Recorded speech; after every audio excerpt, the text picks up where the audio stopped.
Assalamu alaikum warahmatullahi wabarakatuh. Welcome everyone to Unit 2, Nutritional Science. Okay, in this unit we will talk about uh, how to conduct survey on foods, note taking on cause and effects, predicting topics, using quantifiers with count and non-count nouns, also link words with yeah and what sounds, and giving advice.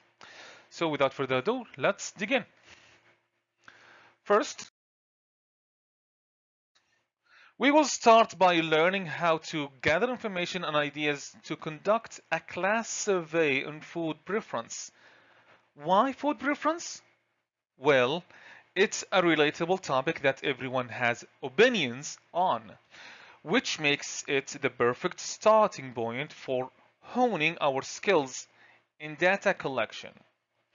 We'll learn how to frame the right questions and gather information, useful information, uh, and also think of this as your opportunity to understand people's taste and how we can present that data clearly.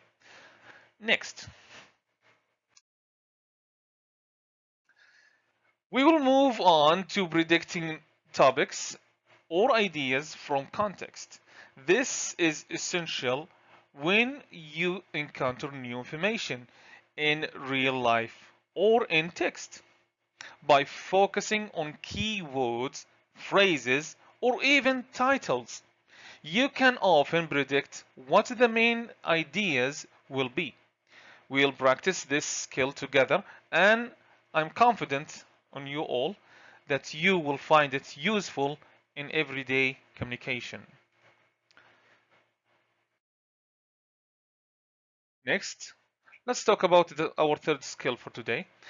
We will work on is listening for causes and effects.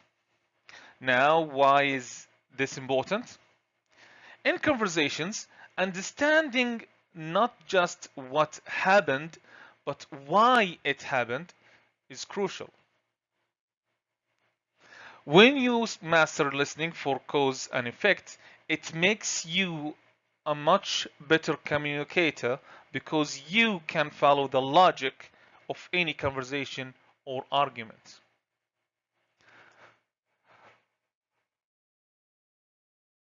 Along with that, we will also practice taking notes on causes and effects. You have probably taken notes before, but we'll focus on organizing them around cause and effect relationships. This will help you keep track of details more clearly in lectures, meetings, and or even casual discussions.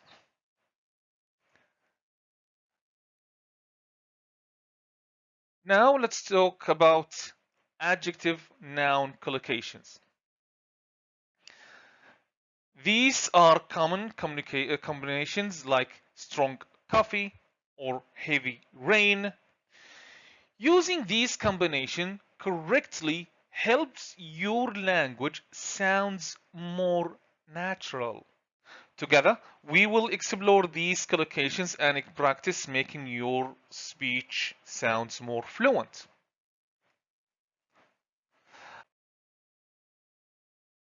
Another key skill is using quantifiers with count and non-count nouns.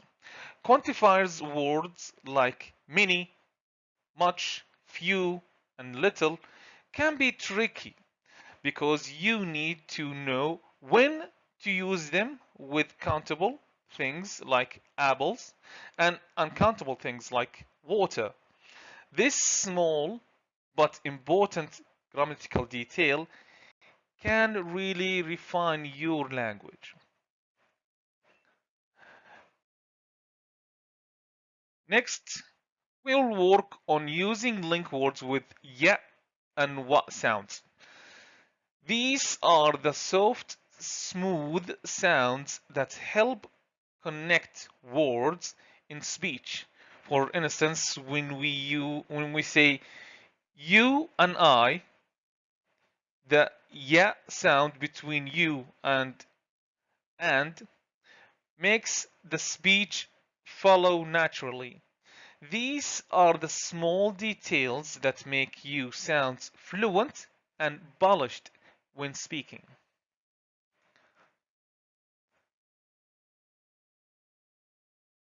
Finally, we will focus on giving advice.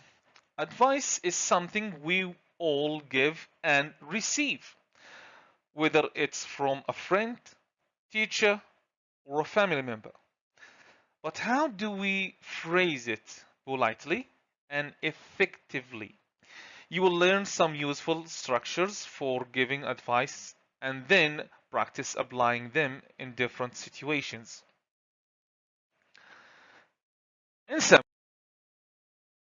summary, today you'll learn how to gather information, or today you have learned to gather information, predict ideas, listen for and take notes on causes and effects, use adjective noun collocations and quantifiers, improve your pronunciation with linking words, and give advice. These are all practical skills that you can start using right away to become a more effective communicator.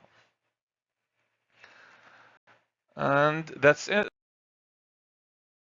That's the end of the video. Thank you all for listening and have a good day.